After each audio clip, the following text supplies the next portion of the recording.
Bon après-midi, bonne soirée, mesdames et messieurs.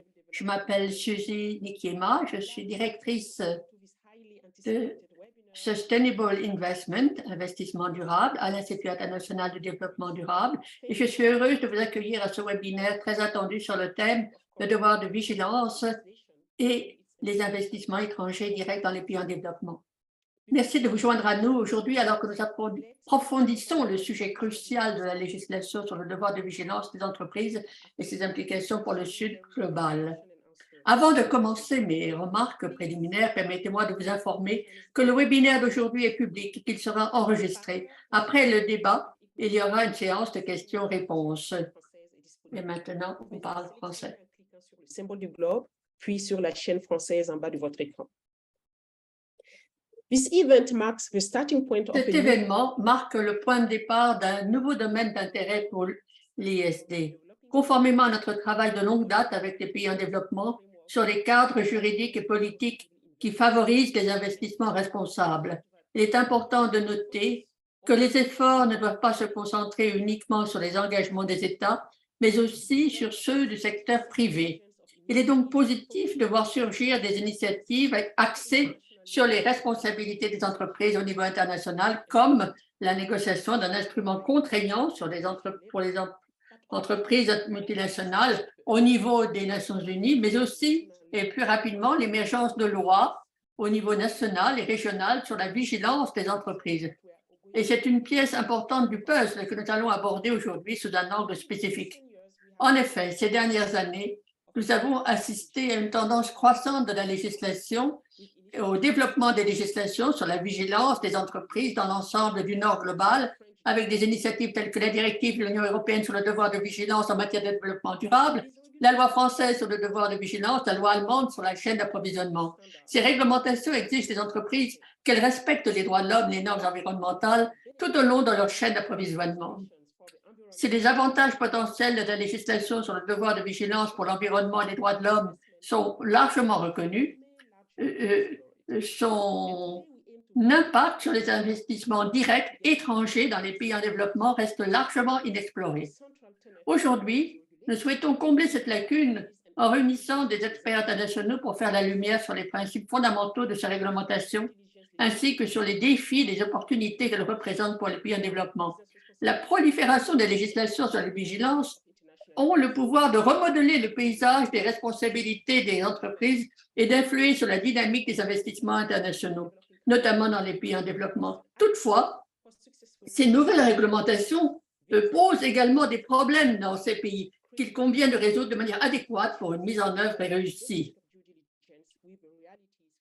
Ces défis, souvent inattendus, créent un besoin urgent de trouver des solutions qui concilient les avantages de la vigilance avec les réalités auxquelles sont confrontés les pays en développement. Quelles sont les motivations qui sous-tendent les législations sur la vigilance des entreprises? Quelles sont les opportunités qu'elles peuvent apporter dans les pays en développement et quels sont les défis auxquels sont confrontés les gouvernements, les fournisseurs locaux et les petites et moyennes entreprises dans le Sud global? Et surtout, quelles sont les stratégies possibles pour atténuer les effets négatifs en mettant l'accent sur la promotion d'une croissance durable et inclusive? Telles sont les principales questions sur lesquelles nos éminents orateurs partageront leur point de vue dans le cadre de ce séminaire. Encore une fois, merci à tous d'avoir participé à ce webinaire aujourd'hui qui servira de point de départ aux futurs travaux de l'IIDD sur ce sujet. En effet, dans les mois à venir, nous visons à fournir une plateforme d'échange entre les parties prenantes afin de favoriser une meilleure compréhension de ce sujet en mettant l'accent sur les pays en développement. Nous pensons que cela est nécessaire pour que cette tendance prometteuse aboutisse à des résultats optimaux pour toutes les parties prenantes et soit à la hauteur des objectifs qui la sous-tendent. Ainsi, nous espérons que vous resterez à l'écoute, que vous serez enthousiaste à l'idée de vous embarquer dans ce voyage avec nos remarquables panélistes. Je cède maintenant la parole à mon collègue Lucas Schaug, conseiller en droit international, qui présentera et animera le panel. Lucas, à toi, à vous de jouer. Merci, Suzy. J'aimerais vous souhaiter la bienvenue à tous sur ce webinaire. Merci de vous joindre à nous aujourd'hui. Avant d'approfondir ce sujet fascinant, nous aimerions bien savoir, vous qui nous écoutez, ce que vous pensez de cette tendance au développement des législations en matière de vigilance grâce à un rapide sondage. Et tout à l'heure, ma collègue fera le point sur vos réponses. Florenza, je vous donne la parole. Merci, Lucas. Je vais donc lancer un sondage rapide en posant 4 questions. La première est de quelle région nous réunionnez-vous aujourd'hui? Du Moyen-Orient, de l'Afrique, de l'Asie-Pacifique, de l'Europe, de l'Amérique latine et des Caraïbes. Je vous donne quelques secondes pour y répondre. Puis la deuxième question que nous avons est quels secteurs considérez-vous comme les plus touchés par les législations sur le devoir de vigilance des entreprises? Le secteur des textiles, le secteur de l'agriculture, de l'alimentation, de l'extraction des minéraux et des métaux, l'extraction minière. Troisième question, est-ce que vous croyez que la législation sur le devoir de vigilance des entreprises pourrait créer plus d'opportunités ou plus de défis pour les pays en développement? Et les réponses sont plus d'opportunités, plus de défis ou bien simplement je ne sais pas. Et la dernière question que nous avons est qui devrait assumer la responsabilité de renforcer la capacité des fournisseurs locaux et des PME à se conformer aux législations sur le devoir de vigilance des entreprises? Est-ce que ce sont les gouvernements des pays régulateurs, les gouvernements des pays en développement? Est-ce que les entreprises devraient travailler individuellement avec leurs fournisseurs ou bien est-ce que tous ont un rôle à jouer? Je vous laisse quelques secondes pour répondre.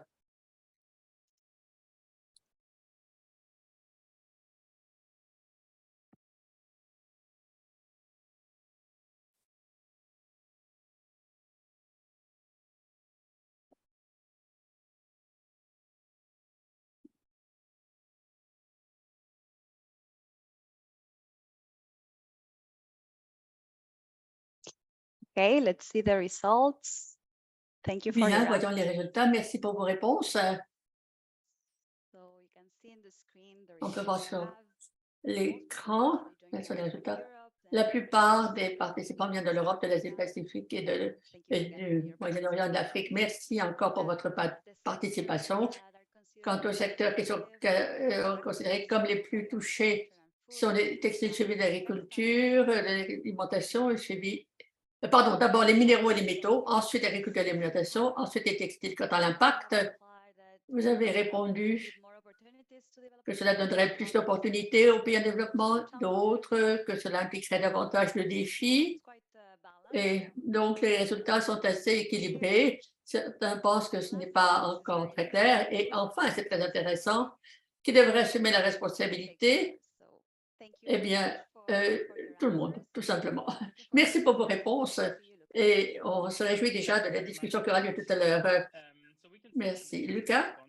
Merci Florenza. Très intéressante ces réponses fournies par les participants qui viennent des différentes parties du monde, mais essentiellement de l'Europe, mais aussi de l'Asie, du Pacifique et d'autres contrées. Merci encore. C'est vrai qu'à propos des possibilités qui s'ouvrent à tous, les réponses sont très équilibrées. Et je me tourne maintenant vers nos panélistes. Je suis ravie que nous soyons assistés par des experts de haut niveau aujourd'hui qui nous permettront de nous pencher sur la législation en matière de diligence dans différents pays. Je vais commencer par Amandine. Amandine est une experte en ce qui concerne la chaîne de valeur et elle est juriste en matière de chaîne de valeur d'investissement et de commerce à Client Earth. Elle a suivi de près l'évolution du devoir de vigilance et elle connaît bien également le droit des investissements. Merci Amandine, merci de nous avoir rejoints aujourd'hui. Et nous avons Andrea Schemberg, qui est le président de l'initiative Global Business et également professeur invité qui travaille sur le projet des droits de l'homme et d'investissement à la London School of Economics. Nous sommes ravis qu'il soit parmi nous. Merci beaucoup. Et notre troisième intervenant est Pierre Courtemanche, qui a une vaste expérience en tant qu'entrepreneur et fondateur de Géotraçabilité Limited, une société qui permet à d'autres sociétés de surveiller leur chaîne d'approvisionnement. Et dernièrement, il s'est spécialisé dans la durabilité, il s'est concentré sur la chaîne de valeur et il a également participé avec d'aider une étude sur la durabilité de la chaîne d'approvisionnement en matière de coton. Merci. Avant de lancer la discussion, j'aimerais vous dire à tous, vous pouvez poser toutes les questions que vous voulez en bas de l'écran grâce au chat et nous essaierons tout à l'heure d'y répondre, bien sûr.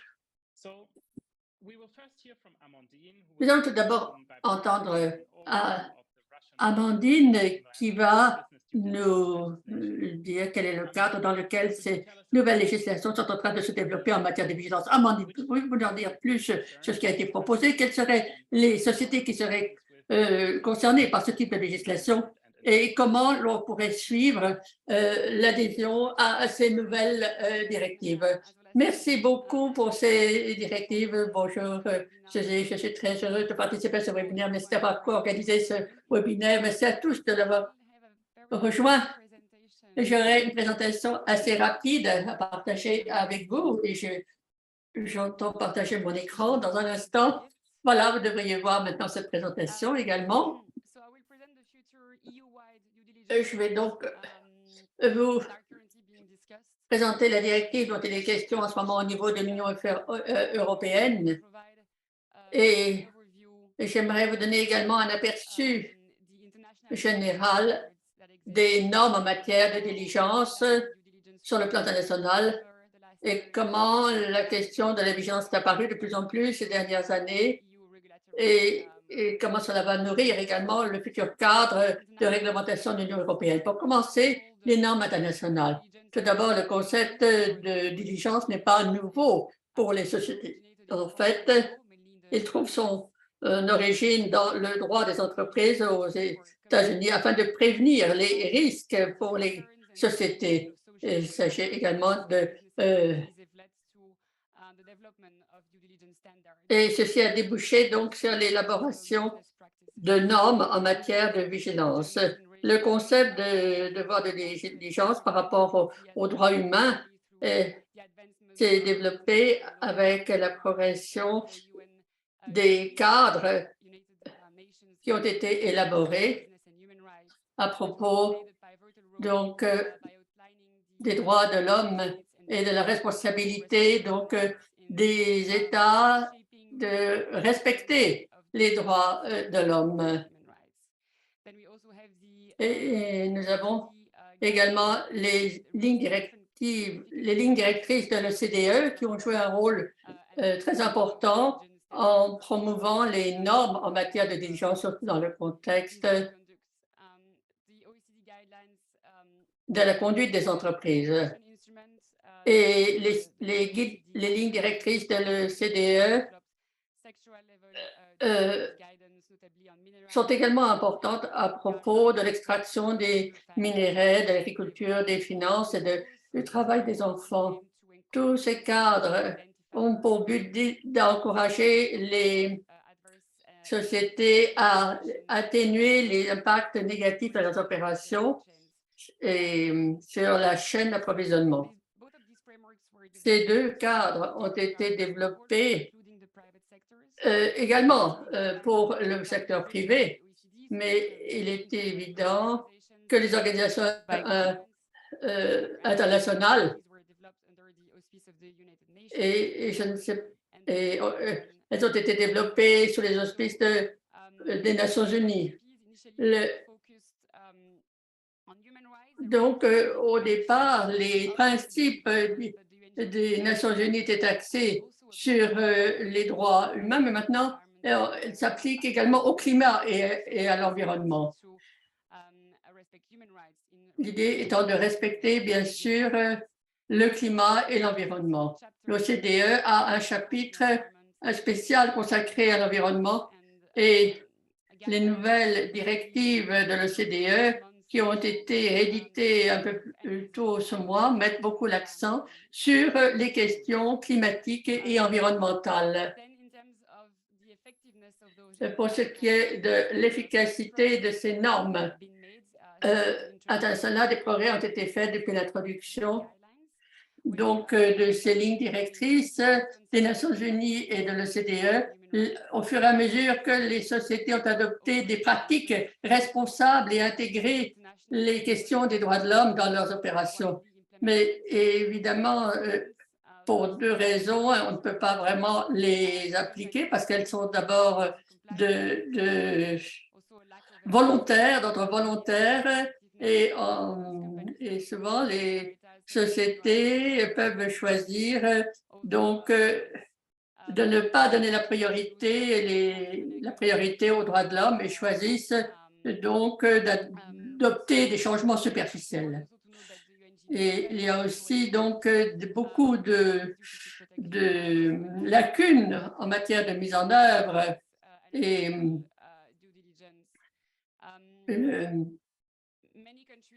de nombreux pays ont pris des engagements, évidemment, au niveau de l'Union européenne, grâce au Green Deal. Les objectifs ont été précisés et des objectifs ont été précisés et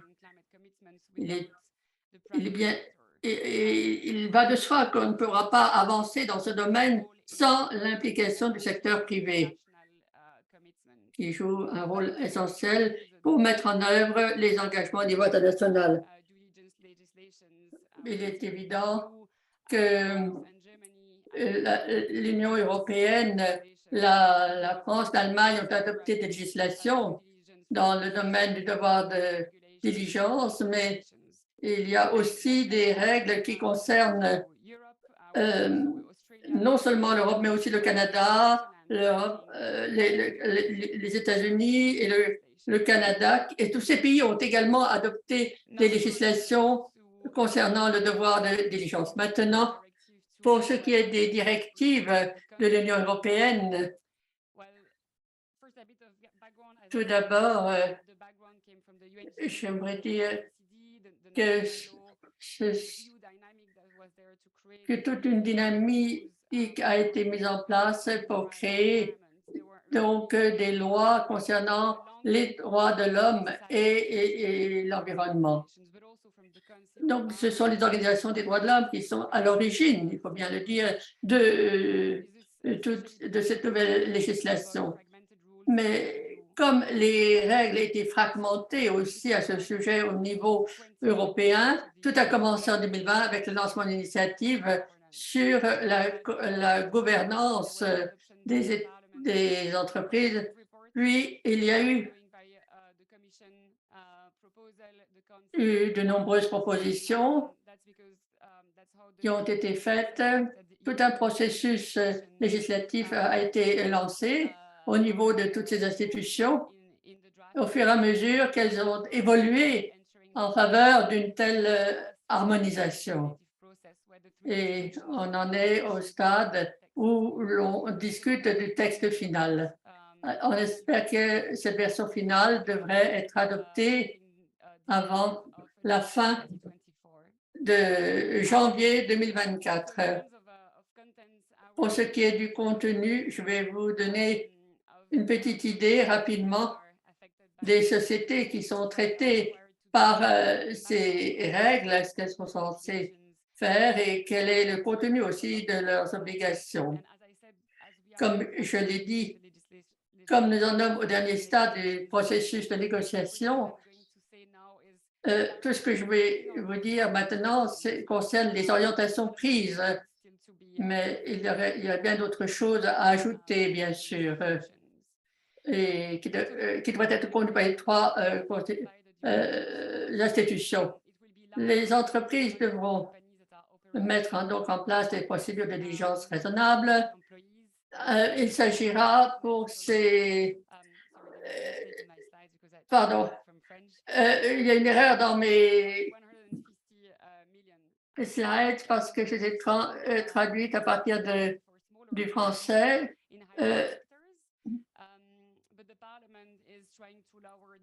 Le Parlement essaie... Voilà. Donc, les sociétés concernées, il s'agit donc des grandes compagnies qui ont plus de 500 employés et qui font plus de 150 millions d'euros de chiffre d'affaires et 2 années après la mise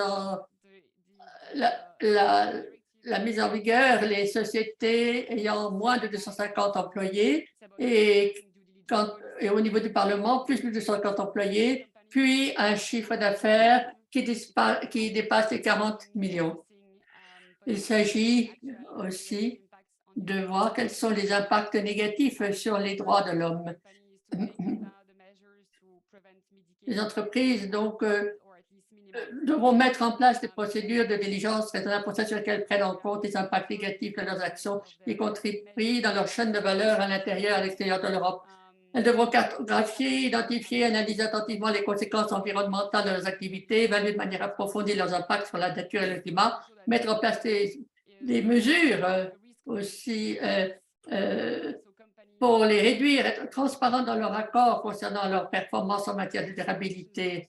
L'évaluation des risques et les mesures doivent être proportionnelles au contexte, aux risques associés à la chaîne de valeur de l'entreprise, donc de manière proportionnée par rapport à la longueur de leur chaîne de valeur, la complexité de leur activité et de leur relation entrepreneuriale.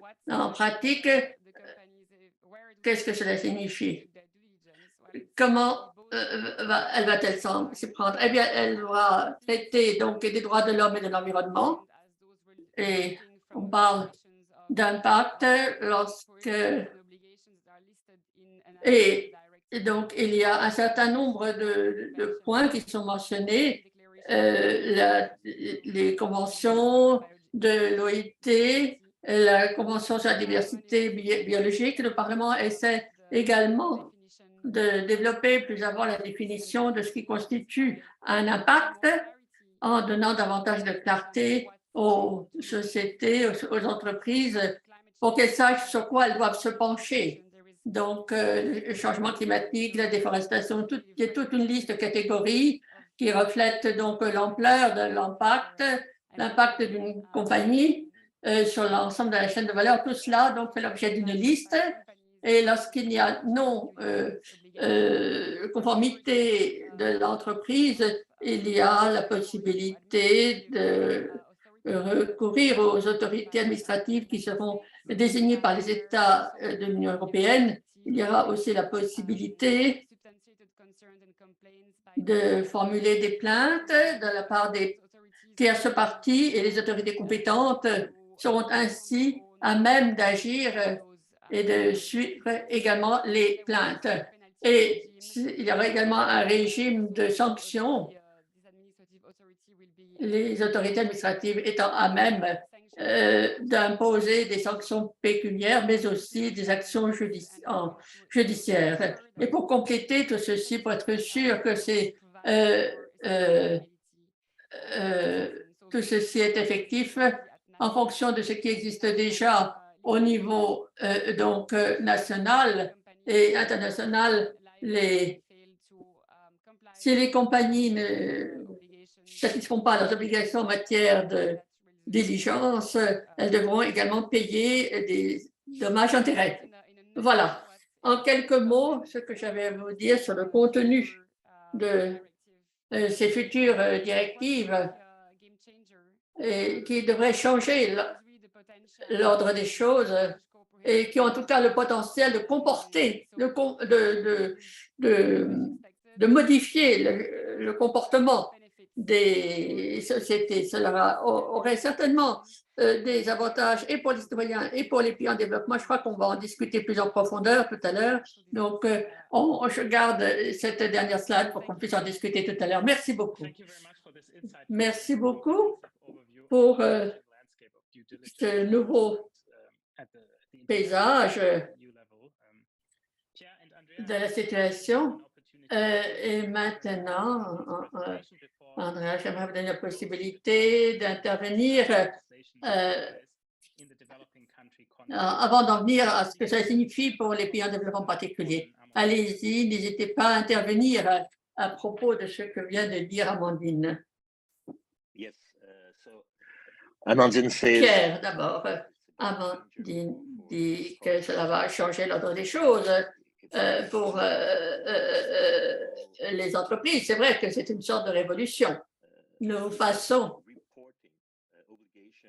d'obligation de faire un rapport à l'élaboration d'une législation sur le devoir de diligence. Et c'est un nouveau paradigme. Eh bien, pourquoi en est-on là? Parce qu'on n'a pas le choix. Les forêts disparaissent petit à petit et l'esclavage et l'inégalité ne font que l'esclavage moderne, je veux dire, que ce soit en Californie ou et il y a de nouvelles législations d'ailleurs sur ce sujet en Inde et au Canada, aux États-Unis, qui s'avèrent sans efficacité. Donc maintenant, la charge de la preuve incombe aux sociétés. Il faut qu'elles démontrent avec des preuves que leurs opérations, que leurs activités et que tous les acteurs de la chaîne de valeur tout le long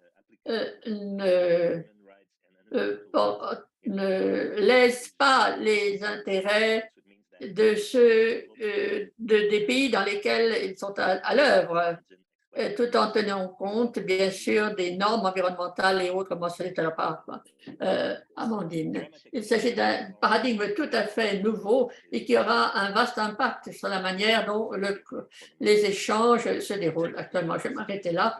Merci, Pierre, pour avoir relié cette discussion au un contexte international. La charte de la preuve, un combat maintenant aux compagnies. Amandine, vous aimeriez revenir sur Andrea, vous voudriez revenir sur les défis que cela lance? Oui,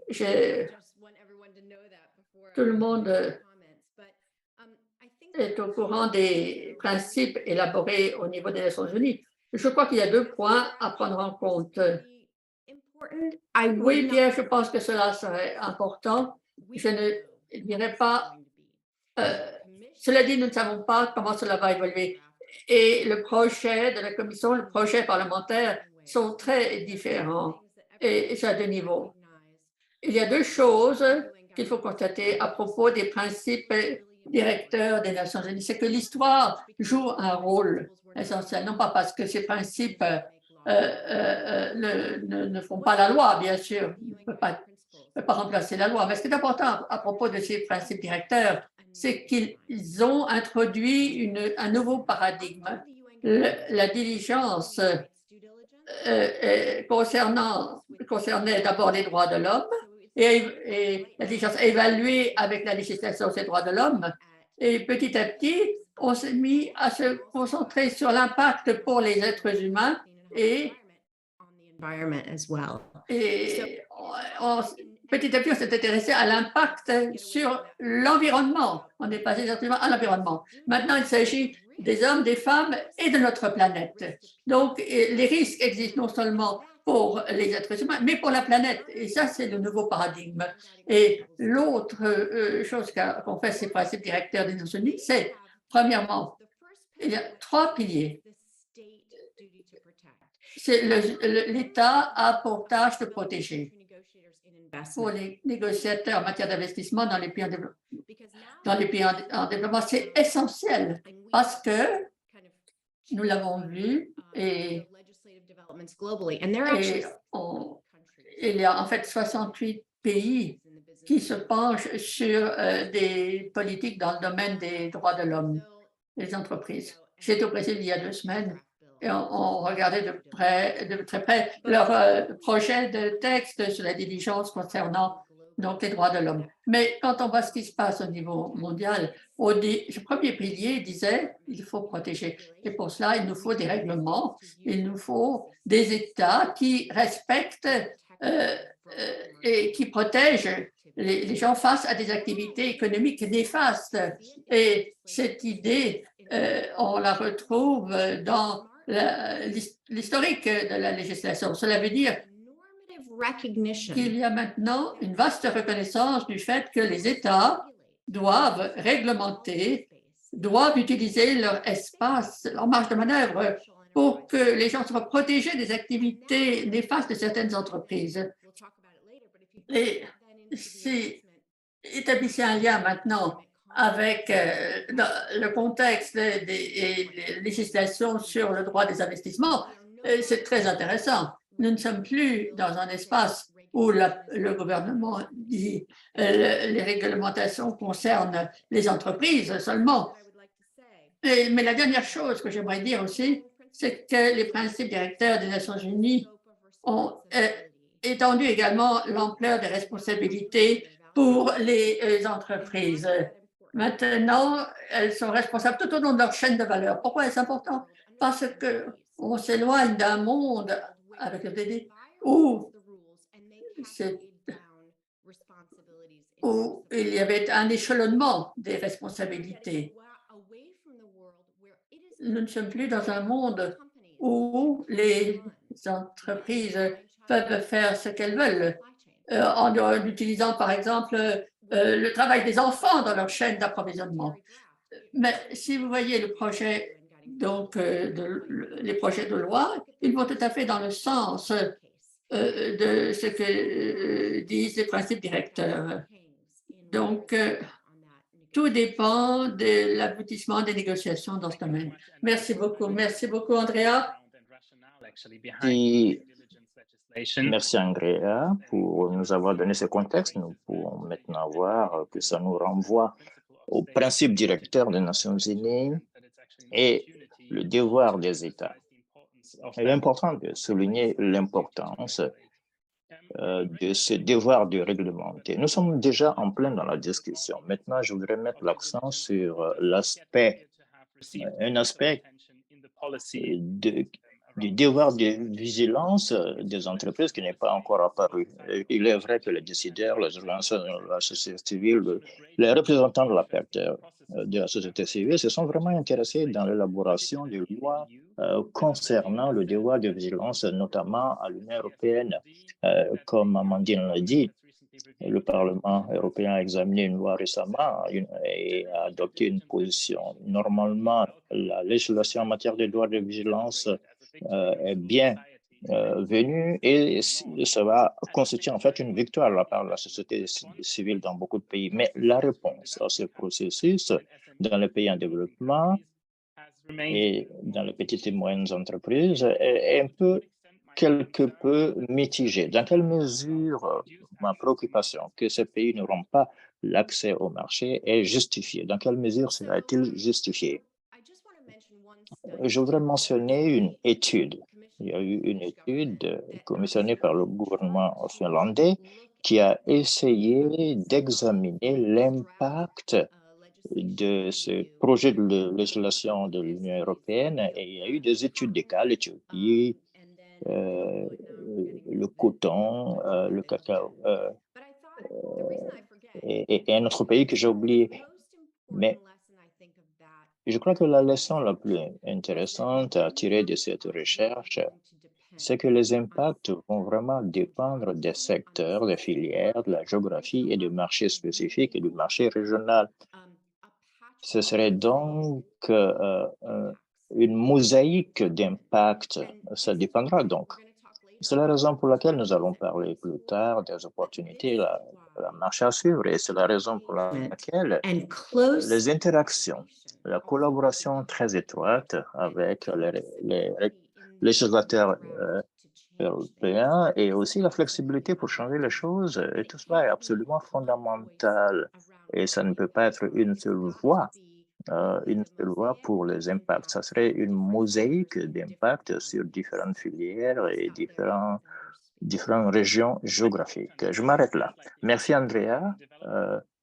L'impact donc sur les pays en développement va être différencié selon un certain nombre de facteurs et ça créera des difficultés non seulement pour le gouvernement et d'autres parties prenantes, mais aussi pour les petites et moyennes entreprises et que tout approvisionnement du marché extérieur va dépendre de ces exigences. Donc, certaines des pressions sur les PME dans le Nord vont être aussi répercutées sur les PME dans le Sud. Alors, Monsieur le Président, quelles sont les difficultés auxquelles seront confronter les fournisseurs compte tenu du manque d'expertise ou les ambiguïtés réglementaires. Comme Andrea l'a dit, je crois qu'il faut faire une distinction selon l'industrie, la filière et la nature d'activité. L'impact sera totalement différent. Je crois qu'on peut, d'une part, les opérations manufacturières des entreprises, c'est-à-dire les entreprises manufacturières et les entreprises qui sont dans l'industrie extractive et de matières premières, parce que, bien sûr, en Europe ou au Canada, nous devons bien sûr toujours avoir recours aux minéraux dans le pays en développement. Donc, l'impact sera totalement différent. En plus de cette nouvelle tendance dans la réglementation de la chaîne de valeur, il y a aussi un autre aspect qui aura un impact. C'est ce que nous appelons le découplage de la chaîne de valeur. Depuis COVID, les industries et les filières sont en train de réorganiser leurs activités et on peut le voir dans certains domaines spécifiques. Un bon exemple serait par exemple les batteries électriques, où il y a de nouveaux investissements, même au Canada, mon pays, le gouvernement fédéral vient d'accorder 30 milliards de subventions à Volkswagen pour la fabrication de batteries électriques à Ontario. Alors, l'impact sera d'abord sur les entreprises qui vont changer leur activité, réajuster leur chaîne de valeur et vont raccourcir en fait ces chaînes de valeur en raison de cette évolution, bien sûr, mais comme par exemple des grands événements comme COVID-19, la guerre commerciale, le conflit entre les États-Unis et la Chine, le protectionnisme, l'inflation et aussi la récession et les défis géopolitiques. Et tout cela va transformer totalement la chaîne de valeur. Les entreprises européennes ou les entreprises du Nord seront confrontées à un défi lié à la chaîne de valeur. Beaucoup d'entreprises achètent directement, mais ne savent pas quelles sont les personnes dans le Sud qui sont derrière ces chaînes de valeur. Cela est tout à fait nouveau.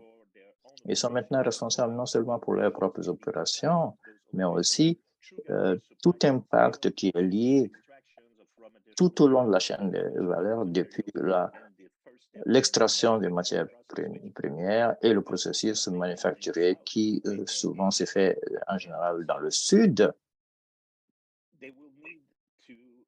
Il y aura nécessité pour les entreprises donc de favoriser la collaboration entre tous ces acteurs des chaînes de valeur pour partager des informations, ce qui est facile à dire, bien sûr, mais c'est extrêmement difficile comme tâche pour y parvenir parce que vous devez standardiser l'information, quelle sorte d'informations vous allez collecter et partager et qui va payer pour ces nouvelles activités, ce nouveau rôle de collecteur de données, de partageur de données, qui va payer pour cela. La technologie sera bien sûr impliquée parce que c'est très complexe. Et qui sera responsable de la mise en œuvre de la technologie et qui paiera pour cela? Ces nouvelles données qui ont une très grande valeur, comment cela va être monétisé pour encourager les opérateurs du Sud, par exemple, à s'engager dans ces efforts de collaboration, de la transparence et de l'obligation de la diligence. Bien sûr, le défi sera au nord, mais ils doivent s'engager en aval avec les fournisseurs du Sud, où se trouvent ces fournisseurs, et qu'est-ce qu'ils font et comment leur opération a un impact sur l'environnement et les droits de l'homme. Ce serait une tâche énorme et on aura besoin d'énormément de ressources pour les entreprises et ça ouvre la voie à de nouveaux rôles pour les petites et moyennes entreprises du Sud et aussi beaucoup d'autres défis, comme je viens de l'expliquer. Merci, Pierre, pour votre point de vue, votre observation très importante. Nous constatons tous, bien sûr, que c'est un changement de paradigme à l'échelle mondiale. Ça ne concerne pas uniquement la législation et le devoir de vigilance des entreprises. Ça comporte beaucoup d'autres facteurs et tout cela semble cadré dans une tendance mondiale avec beaucoup de risques, mais aussi des opportunités.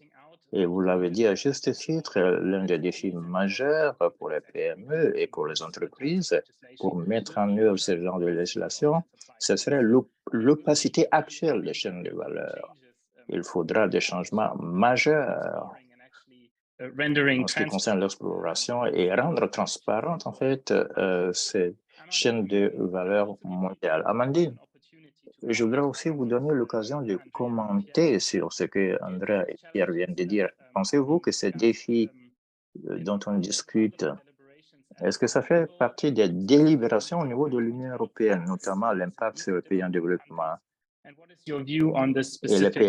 les PME? Quel est votre point de vue sous cet angle des pays en développement? Merci infiniment, Lucas. Oui, il y a certainement beaucoup de discussions sur l'impact au-delà des frontières de l'Union européenne. Et pour revenir à ce que vous venez de dire, compte tenu des défis de mise en œuvre, je suis totalement d'accord avec vous. L'un des défis sera la transparence et la traçabilité tout au long de la chaîne des valeurs. C'est ce qui va permettre aux PME de s'engager véritablement, d'être à bord. Comme je l'ai déjà expliqué, les entreprises sont des grandes entreprises non Union européenne, mais ça affecte également, bien sûr, les PME dans leur chaîne de valeur. Si on ne les inclut pas dans la directive de l'Union européenne, cela crée un problème parce que on ne peut pas apporter un appui juridique, j'allais dire, à ces petites et moyennes entreprises. Et pour respecter cette obligation de vigilance, parce qu'il y a aussi sur l'obligation de rendre compte. Un autre grand défi en termes de mise en œuvre, comme Andrea l'a dit, c'est le risque de greenwashing, comme on le dit, ou ticker certaines boîtes et aussi faire retomber la responsabilité en dehors de l'Union européenne. Cela va être aussi un problème majeur dans la mise en œuvre. Merci Amandine. C'est vrai qu'il y a encore beaucoup de questions ouvertes quant à l'impact sur les PME tout au long de la chaîne des valeurs. À ce stade, je voudrais aussi qu'on regarde de plus près certaines des opportunités. Est-ce que je peux intervenir? Oui. Pour parler des difficultés, j'ai vu par exemple la différence entre la Commission et le Parlement. C'est très important parce qu'en réalité, est-ce que ça va changer quoi que ce soit? Tout cela dépend. Et je vais vous donner un exemple qui explique la différence entre la Commission et le Parlement. Si vous voyez par exemple l'article 8.5, du côté de la Commission, il est dit que l'acheteur aura l'assurance contractuelle et accompagné de mesures appropriées pour vérifier le respect, ce qui fait faire descendre la responsabilité au bas de l'échelle. Et ça parle de vérification de parties tierces. Et quand on voit du côté parlementaire, on dit que les dispositions contractuelles seront accompagnées de mesures pour appuyer le respect ou l'application de la diligence ou de la vigilance. Et ça, c'est vraiment, ça correspond au principe directeur des Nations Unies. Et parce que c'est ce qui crée peut-être un environnement qui peut entraîner de mauvaises choses. Le projet parlementaire est, je crois, beaucoup mieux pour les pays en développement parce que ça contient cette idée que les grandes entreprises, les grands acheteurs qui sont sur la chaîne de valeur mondiale continuent à avoir quand même des responsabilités. Et elles ne, elles ne peuvent pas simplement déléguer leurs responsabilités ou s'en laver les mains. Pourquoi cela est important dans la vie réelle pour les pays en développement? Parce que cette idée normative que l'acheteur aussi a des responsabilités signifie aussi qu'on a besoin de tout un soutien pour les pays en développement et les PME des pays en développement pour rester sur le marché, pour améliorer les pratiques positives environnementales. J'ai assisté à une conversation où il y avait des représentants de DigiTrade sur le projet et ils parlaient de la nécessité d'une avalanche de mesures d'accompagnement.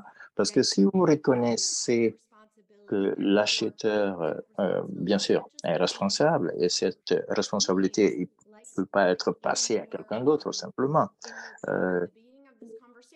C'est comme si dans ces échanges, 70% disent que toutes les parties prenantes doivent avoir des responsabilités. Et ça va dans le sens du projet du Parlement, ça va dans le sens des lignes, des principes directeurs des Nations Unies, mais pas dans le cas de la Commission. Est-ce qu'il s'agit de transférer les responsabilités ou partager les responsabilités? Si je dois le dire en une seule phrase, ça, c'est l'une des grandes différences. Merci. C'est très important, Andrea, de faire cet éclairage. Ce que vous dites, si je comprends bien, non seulement on aura un changement de paradigme au niveau macro, mais aussi dans les relations entre acheteurs et fournisseurs. Et si cette législation est mise en œuvre correctement, et si ça suit ce que le Parlement suggère, ça va entraîner une révolution, un changement de paradigme total. C'est très intéressant comme observation de votre part. Néanmoins, je voudrais qu'on se concentre sur certaines des opportunités, puisque vous y avez déjà fait allusion. Et beaucoup d'organisations de la société civile mettent beaucoup d'espoir dans la mise en œuvre de la législation en matière de devoir de vigilance et aussi, bien sûr, la réglementation européenne. Si c'est la version du Parlement qui va passer, ces organisations pensent que ça va entraîner une nouvelle responsabilité des entreprises. Je me tourne de nouveau vers vous, Andrea. Quelles sont les opportunités inhérentes à la législation sur le devoir de vigilance dont les fonctionnaires, en particulier ceux qui travaillent dans le domaine de la gouvernance des investissements, devraient être conscients, devraient prendre en conscience? Merci. Je crois véritablement qu'il y a des opportunités, mais on doit le comprendre au niveau stratégique, au niveau des pouvoirs publics, y compris les plans industriels, la planification industrielle. L'une des plus grandes opportunités, à mon avis, c'est d'être un collaborateur proactif. On espère bien sûr qu'on aura des projets de textes comme celui du Parlement, mais il faut être proactif pour travailler précisément dans le sens de ces mesures d'accompagnement dont on a vraiment besoin. Cela est reconnu par tout le monde et les pays qui disent, écoutez, on va faire un projet pilote et être proactif, je crois qu'il y aura beaucoup d'opportunités d'interaction et d'attirer non seulement le financement, mais le transfert de technologies pour ces mesures d'accompagnement. Pour vous donner un exemple, pourquoi je suis optimiste à ce sujet, c'est parce que sur la base des principes directeurs des Nations Unies, on sait ce que le Japon a fait. Le Japon travaille avec l'OIT, se rend dans les pays et travaille sur des compétences de transfert de technologies très positives pour que le fournisseur soit prêt parce que le Japon aura aussi sa loi. Ils y ont déjà fait allusion. Alors, dans le même sens, cela va se passer au niveau de l'Union européenne. Et il doit y avoir beaucoup de financement et de projets dans l'avenir. Et une autre chose qui serait intéressante dans les échanges entre gouvernements, qu'est-ce que cela signifie en termes de genre d'accord d'investissement à négocier, à signer, et comment ces accords sont interprétés ou comment on interprète les accords qui existent déjà. Comme je l'ai déjà dit, l'idée que l'État doit réguler pour amener les entreprises à protéger l'environnement et les personnes, et je crois que cela a de plus en plus d'ancrage. Et qu'est-ce que cela signifie pour les négociations des nouveaux accords d'investissement? Je crois que c'est un impact indirect, à mon avis, et ceux qui sont assez intelligents dans le gouvernement le verront et vont s'ajuster en conséquence. Merci infiniment.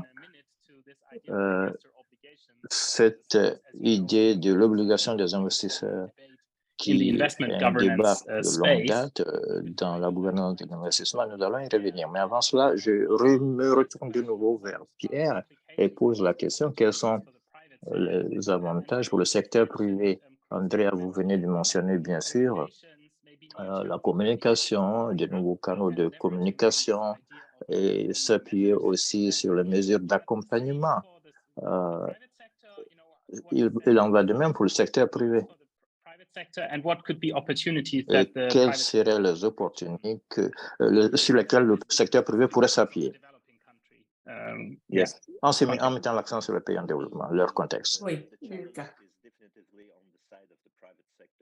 le défi, il vaut pour le secteur privé. Je suis d'accord pour dire qu'il est important de mettre en place un environnement favorable aux acteurs locaux pour qu'ils puissent changer la manière de considérer les sociétés. Mais ce qui est intéressant dans cette nouvelle législation concernant la chaîne d'approvisionnement, c'est que les certifications et les normes volontaires ne sont pas considérées comme des garanties de bon comportement. Cela veut dire que les entreprises peuvent très bien dire j'ai la certification pour pour le cacao, pour le coton, etc. J'ai tout ce qu'il faut. Tout ça devra changer. Ce ne sera plus une protection suffisante. Ce ne sera pas un ticket qui vous permettra de vendre votre produit tout au long de la chaîne d'approvisionnement comme si de rien n'était. Il faudra mettre en place des outils et des procédures.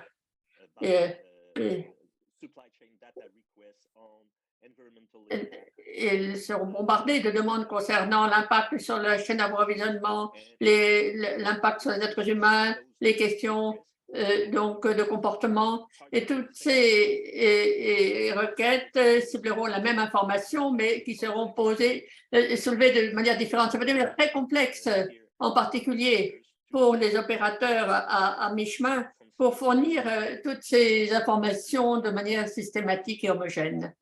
Donc, je dirais que les PME et les entreprises moyennes qui s'organiseront pour fournir donc des informations en disant, par exemple, je vends donc des marchandises à tel ou tel acteur, mais je suis attaché.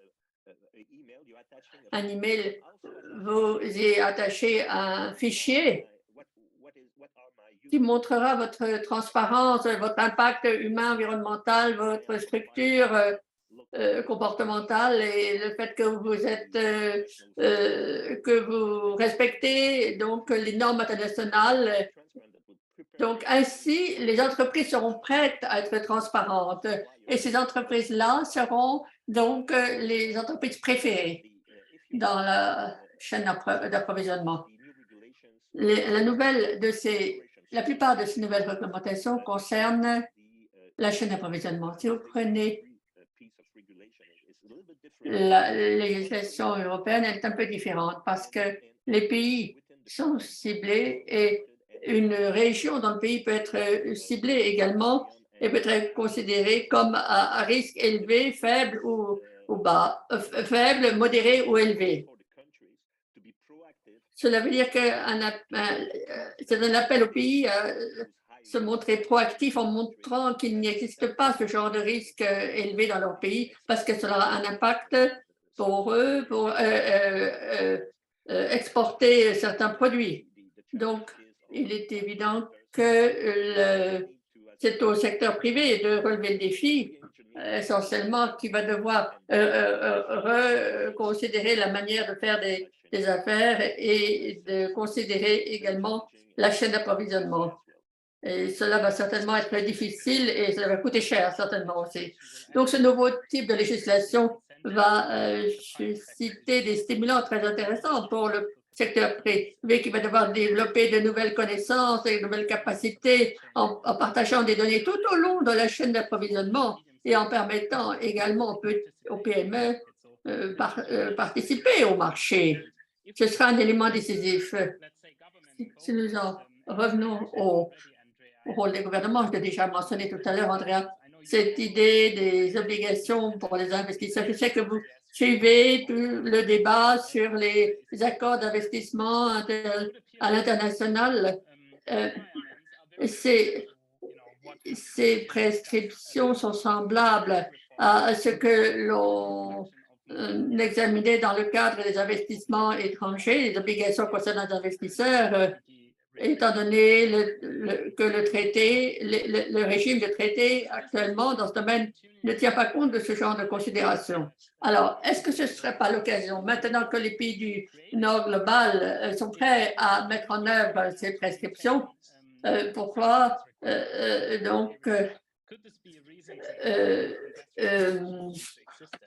ne pas prendre en compte donc ces prescriptions dans le cadre du régime des accords internationaux d'investissement? Voilà une question intéressante. Je regarde le temps et j'aimerais revenir sur ce que dit Pierre tout à l'heure, néanmoins, parce que je voulais dire ceci. Les principes directeurs des Nations Unies datent de 2011 et ma casquette est que nous travaillons donc avec toutes les entreprises depuis longtemps sur toutes ces questions. Ce que dit Pierre est juste, nous connaissons tous ces dangers et tout le monde est au courant. Il y aura 1 million de requêtes de demandes d'information, mais il y a des problèmes qui sont prévisibles et que l'on peut. Ce ne sont pas des problèmes insurmontables, ils sont prévisibles. Et ce que j'aimerais également signaler dans l'article 8.6 évoque un projet parlementaire et qui attire l'attention sur la responsabilité. On ne va pas dire que telle ou telle partie du monde est blanc, jaune, vert ou noir, etc., et que tel ou tel pays relève de telle ou telle couleur. Non. Mais pour ce qui est des accords internationaux d'investissement et des obligations, dans ce domaine, il faut voir les choses un peu différemment parce que notre idée de la protection des investisseurs a évolué. Notre idée de ce qu'il conviendra de faire pour que les entreprises puissent investir en toute sécurité, c'est qu'il faudra maintenant se pencher sur l'impact sur l'environnement et les êtres humains. Donc, ce n'est pas une nouvelle obligation pour les investisseurs, alors que dans le monde de l'investissement, on dira peut-être que c'est quelque chose qui s'oppose aux investissements. Je dirais que notre idée fondamentale, c'est de protéger les investissements et cette idée, elle a changé. Il y a une autre idée maintenant qui a évolué de la protection des investissements. Et les investisseurs, il va falloir maintenant protéger et les êtres humains et la planète. Voilà, c'est une excellente manière de présenter les choses. Cela veut dire qu'il va falloir repenser notre conception du système de la gouvernance des investissements internationaux à cet égard. Amandine, j'aimerais vous donner aussi la possibilité d'intervenir. Je sais que Climate Earth a suivi de près le 3D et essayer d'intégrer également la définition d'un certain nombre de normes sous-jacentes. Quelles sont les possibilités qu'ouvre cette initiative? J'aimerais revenir également sur les obligations des investissements dans le cas des AII, les accords internationaux d'investissement. J'ai bien aimé ce que vous avez dit, Andrea, parce qu'il est clair que pour les entreprises, il est important toujours d'anticiper. Et là, elles devront vraiment anticiper leur impact sur les droits de l'homme et l'environnement. Et c'est très intéressant aussi par rapport à l'informatique, étant donné qu'il y a un impact sur le climat et sur l'environnement. Et la crise climatique environnementale a aussi des conséquences sur la chaîne d'approvisionnement des entreprises. Donc, les entreprises doivent y voir une immense opportunité. Et les entreprises pourront ainsi attirer des fonds plus facilement en ciblant des innovations dans ce domaine. C'est aussi intéressant pour les pays en développement. Donc, il faut évoquer l'aspect du financement, bien sûr, qui est très important pour les PME. C'est un autre avantage des exigences en matière de vigilance, de devoir de vigilance. Et cela va aussi augmenter l'attirance des talents. Cela va permettre d'attirer davantage de talents. Et il y a un seuil qui sera franchi pour les consommateurs aussi. Donc, il y a beaucoup à obtenir d'une telle législation. Et du point de vue de l'environnement, il est important de veiller à ce que cette définition soit suffisamment vaste, le devoir de décision soit suffisamment vaste pour tenir compte donc de tout ce que cela implique. Parce qu'il y a trop de différences dans les définitions entre le Parlement et la Commission. La Commission a une interprétation plus restrictive que celle du Parlement, comme on le sait, et en laissant de côté un certain nombre d'impacts très importants et en créant donc des lacunes pour les sociétés. Et apparemment, on a oublié de mentionner parmi les conventions, par exemple, l'accord de Paris. C'est très surprenant, étant donné l'objectif de l'Union européenne en matière de Green Deal, et qui ne dit rien à propos de la diligence sur le plan climatique, qui parle simplement d'accompagner les pays les entreprises qui élaborent des plans de transition. Donc, cela ne suffit pas, bien entendu. L'idée étant de faire appliquer l'accord de Paris et de veiller à ce que les entreprises mettent en œuvre les mesures nécessaires. Merci beaucoup, Amandine. Nous pouvons voir que c'est là un débat particulièrement intéressant. Et ce débat sur les opportunités et les problèmes pourraient durer des heures et des heures. On devrait organiser, je crois, davantage de webinaires, d'événements de ce genre à l'avenir, mais pour gagner du temps, pour être sûr que les participants plus tard pourront également intervenir. J'aimerais passer à la partie plus concrète en voyant comment trouver des solutions, relever les défis. Et nous savons que le secteur privé et les responsables des pays en développement pourraient tirer profit des possibilités qui existent. Tout d'abord, Pierre, j'aimerais vous demander quel pourrait être comment pourrait-on davantage profiter donc des possibilités qui existent au niveau de la chaîne d'approvisionnement. Comme je l'ai dit, les opérations, les activités de fabrication seront impactées par exemple l'extraction des produits, l'extraction minière. Si nous prenons cette dernière partie concernant les produits, bien sûr, l'on essaye déjà au niveau international de faire face à ces nouvelles réglementations.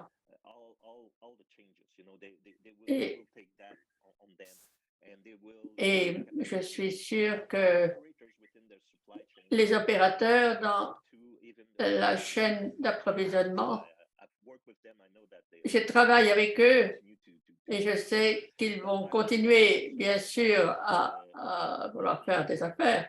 Mais ce qui m'intéresse, ce sont les exportateurs locaux.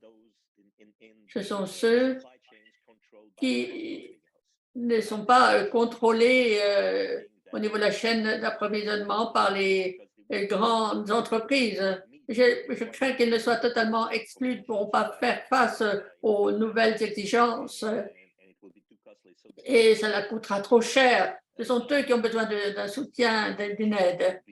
Autrement, ils risquent vraiment d'être exclus.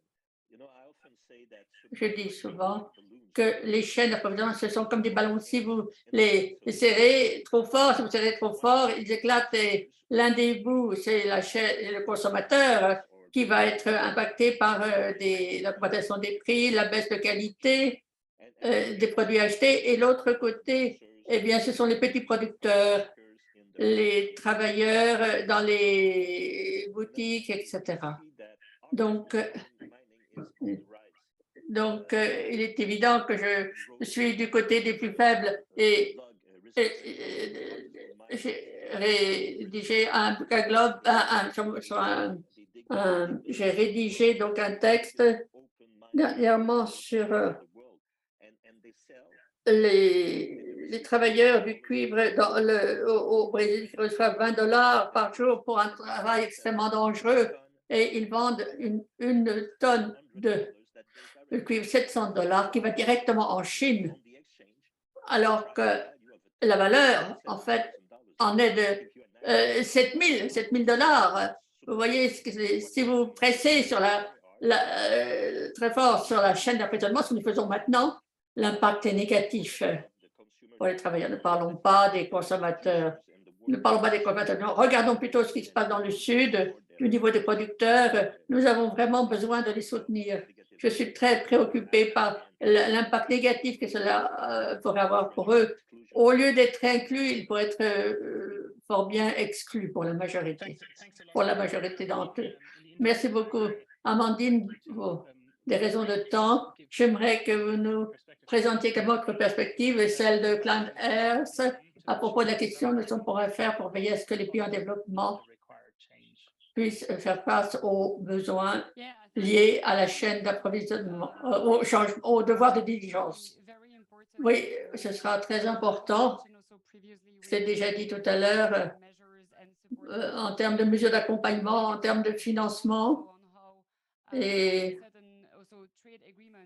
les accords commerciaux devraient aussi pouvoir aider à la mise en œuvre de certaines mesures, de ces mesures dans certains pays.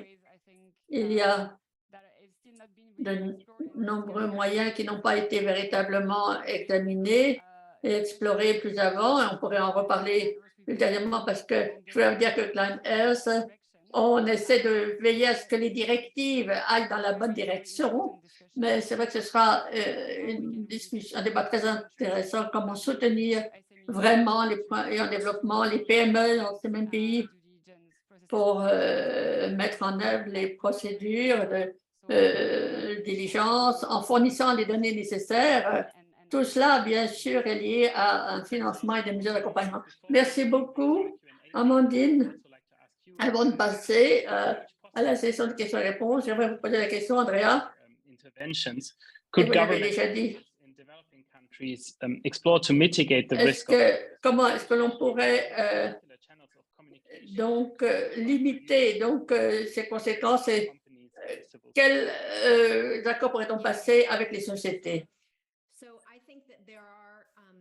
Many things that developing country governments should be doing right now. And the first is also just analyzing the domestic market and understanding what Il s'agira de comprendre quelles seraient les implications possibles pour différentes filières et industries et de la manière dont le travail est structuré au niveau national et ensuite entrer dans un dialogue sur les impacts et les communiquer à l'Union européenne, comprendre concrètement ce qui peut être, ce qui peut constituer des mesures concrètes et positives pour contrecarrer toute implication négative. Et première étape, déjà, il faut qu'il y ait suffisamment de flexibilité dans cette réglementation de l'Union européenne pour changer les choses. Je voudrais aussi dire quelque chose d'autre concernant les mesures d'accompagnement. On les utilise, bien sûr, dans les accords commerciaux. Il y a toujours, on dit signer tel ou tel contrat, il y aura tel ou tel projet pour vous appuyer. Et on ne parle pas beaucoup de mesures d'accompagnement dans les autres contrats. Donc, c'est une opportunité à explorer. Enfin, je dirais, Pierre, vous avez vraiment parlé de façon éloquente de tous les problèmes et je crois qu'il ne faut pas trop condamner la réglementation européenne d'emblée, parce que peut-être l'impact le plus important viendra du marché, de la géopolitique, de Covid.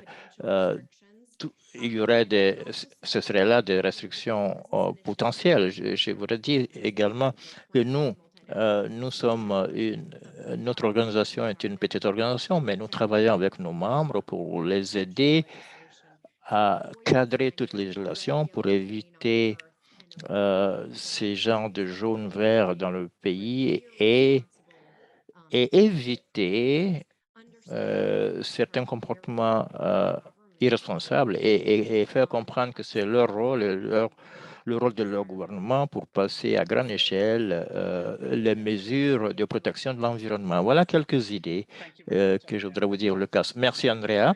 Cela nous amène à la fin. Cela conclut très bien cette discussion. Avant de me tourner vers Forencia pour les questions qui sont sur la table de discussion, le chat, je donnerai la parole à ma collègue Suzy qui va intervenir très rapidement. Merci, Lucas. Je remercie les panélistes pour cette discussion très intéressante. Je sais qu'on est un peu en retard et nous voulons nous assurer qu'on va répondre aux questions. Je voudrais mettre en relief un sujet, un thème qui surgit de vos interventions merveilleuses. Et c'est pour cela que nous organisons ce webinaire.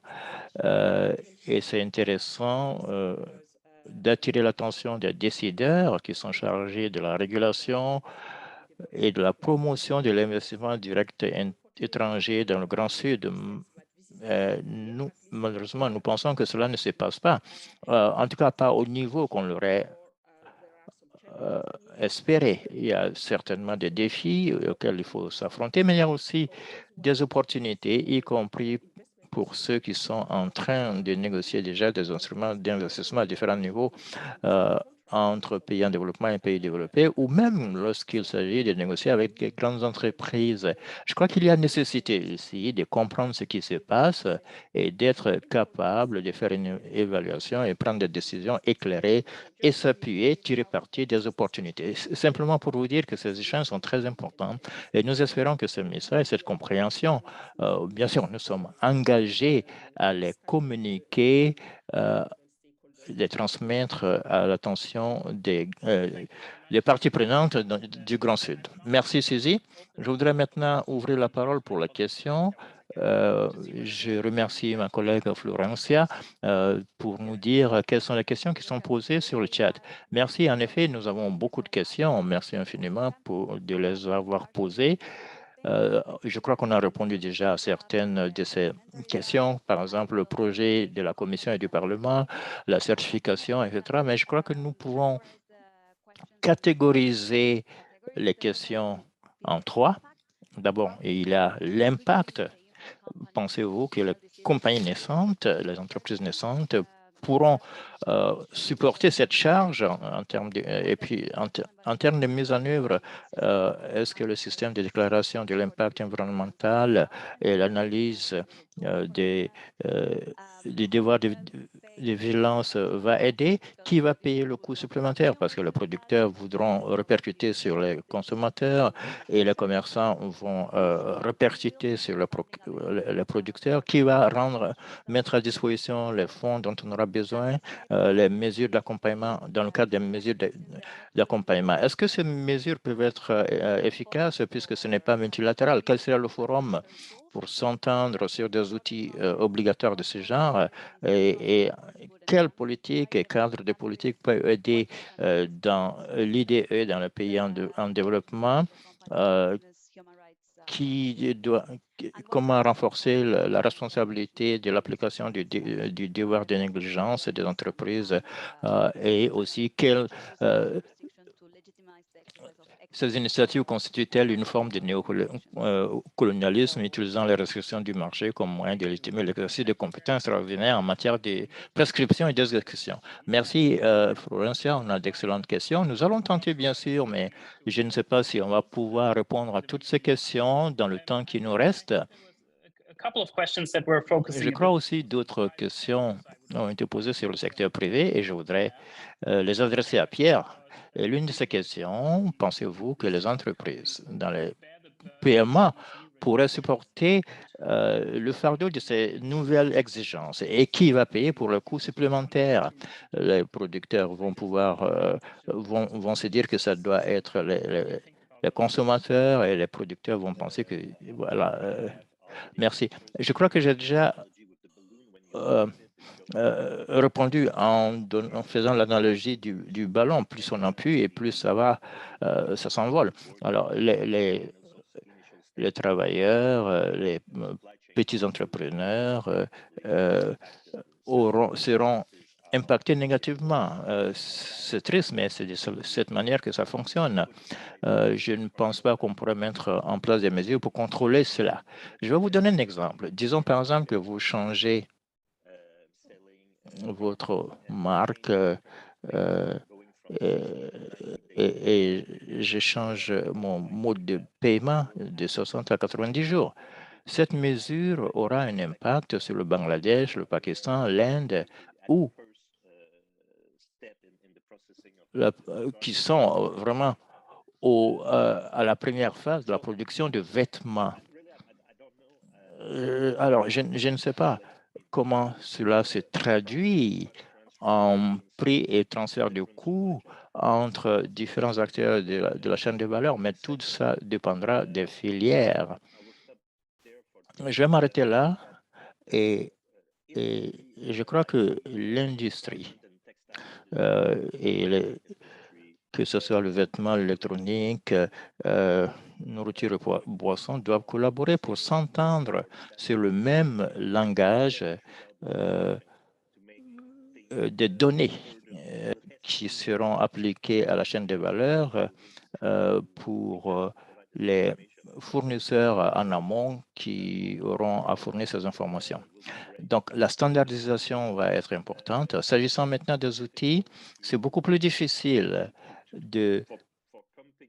pour les entreprises et pour les opérateurs de s'entendre pour utiliser les mêmes outils. Mais s'agissant des données, les formats des données, cela peut être réalisable. Nous devons comprendre qu'il s'agit d'un très grand défi et ça prendra du temps. Et c'est peut-être pour cela qu'il faudrait qu'on soit flexible et nous aurons besoin de surveiller, bien sûr, le progrès par les acteurs des chaînes d'approvisionnement et les fournisseurs en amont. Et comment tout cela est mis en œuvre, quelles sont les lacunes et les failles et comment réajuster les exigences pour que c'est toujours facile, bien sûr, de réaliser à 80%. Les 20 derniers pourcents sont difficiles à réaliser. Ne disons pas que le bon est l'ennemi moins bon. Il faudrait que tous ces processus, si vous avez tous ces processus en place, ça doit marcher. Mais quel serait l'impact réel, l'impact sur l'humain, ainsi que l'impact sur l'environnement? Et aussi, il faut voir l'aspect inclusion, parce qu'on va inclure certaines personnes de la chaîne de valeur et ça va donner, ça serait terrible puisque ça va donner le résultat contraire à ce qu'on recherche. Merci infiniment. Je crois que cela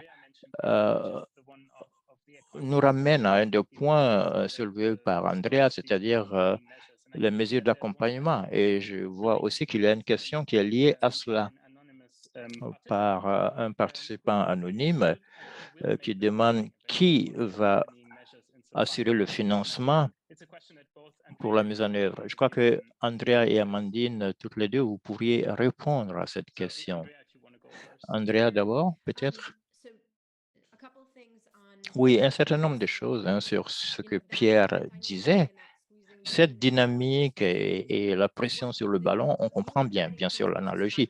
Mais ce que les principes directeurs des Nations Unies font pour changer la dynamique entre acheteurs et fournisseurs, et je vais mentionner deux ressources. D'abord, des États-Unis, l'association, le barreau américain et section entreprise a des modèles de contrats et essaie d'intégrer cette nouvelle dynamique en essayant de voir les pratiques d'achat, les changements de dernière minute et comment cela a un impact sur les personnes. C'est une manière de le faire. Si la directive de l'Union européenne intègre cette idée, peut-être on pourrait changer cette dynamique quelque peu. Maintenant, l'Union européenne est en train de travailler sur ces contrats types pour la chaîne des valeurs, pour intégrer, qui va intégrer finalement le principe directeur des Nations Unies. Alors, si finalement c'est le texte de la Commission qui insiste trop sur la vérification, alors on va obtenir ce que Pierre a décrit, c'est-à-dire l'industrie que vous créez est l'industrie qui va toujours mentir et vous dire que tout va bien, alors que c'est que l'accord, le principe directeur des Nations Unies disent que chaque acteur de la chaîne de valeur a sa responsabilité et doit contribuer au changement. Et on ne peut pas échapper simplement et partir d'une région en pensant que c'est risqué. C'est pour cela la responsabilité, les dispositions de responsabilité dans le texte de l'Union européenne fait miroir, bien sûr. Oui, c'était l'aspect financement. Est-ce que vous pouvez revenir? Oui, Amandine, je crois, va peut-être intervenir là-dessus, côté Union européenne. Mais ce que je peux dire, c'est que les entreprises qui sont dans l'initiative des entreprises et droits de l'homme, je peux donner plusieurs exemples, financent ce genre d'activités avec leurs fournisseurs. Ils sont en train de mettre en place des programmes dont bénéficient les travailleurs et comment permettre qu'il y ait les plaintes qui remontent. Les entreprises qui connaissent le principe directeur des Nations Unies commencent déjà à investir beaucoup dans ce domaine et ils se rendent compte qu'on ne peut pas simplement se décharger de ses responsabilités, ça ne fonctionnerait pas. Vous avez dit que le financement est disponible. Il y a aussi une question très intéressante qui est liée au champ d'application ou à la portée de ces, est-ce qu'on peut, est-ce que ces initiatives peuvent être efficaces si ce n'est pas multilatéral, par exemple, si c'est uniquement l'Union européenne ou un État de l'Union européenne? Je crois que cette question s'adresse à Amandine qui pourrait y répondre. Et quel forum serait, quelle est la plateforme qui serait la mieux indiquée? Ouais, je crois que je vais compléter ce qu'André a dit et tout dépend bien sûr de quelle sorte de mesures d'accompagnement nous parlons. Mais ces grandes entreprises dans la chaîne de valeur pourraient aider les petites entreprises pour mettre en place ces obligations de vigilance et c'est dans leur intérêt de le faire.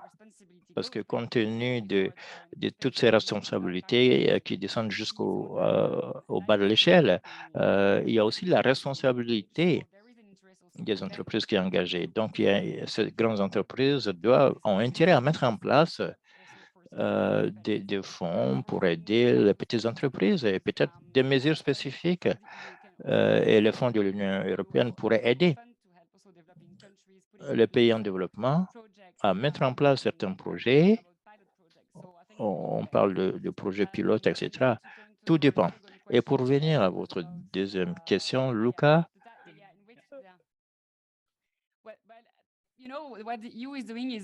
ce que l'Union européenne fait, c'est codifier les standards déjà convenus au niveau international, dans le contexte de l'OCDE ou des Nations unies. Je crois qu'on n'a pas besoin d'un forum multilatéral spécifique pour cela. Il peut avoir aussi un accord, un rôle au niveau des accords commerciaux. L'Union européenne pourrait interagir et essayer de mettre en place aussi avec ses partenaires une législation en matière de devoirs de vigilance. Ça, c'est une plateforme envisageable. Pour répondre rapidement à une question dans le chat, et je pense que cette question est intéressante, elle intervient à tout moment, même dans les accords commerciaux. Et on parle d'impérialisme environnemental. Je voudrais dire que ce que l'Union européenne fait, c'est de codifier les standards existants. Et pour poser la question autrement, est-ce que ce n'est pas néocolonialiste de continuer à faire comme si de rien n'était? Et les entreprises qui sont en train de vendre des produits devraient-elles exploiter les ressources dans ces pays-là? Est-ce que ce n'est pas néocolonialiste cela? Je le dirais oui.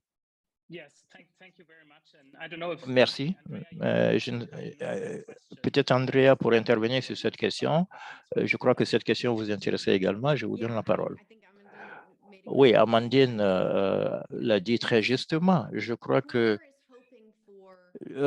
toute personne qui espère que cette loi va bouleverser l'économie mondiale et la rendre plus juste, non, cela ne va pas se passer.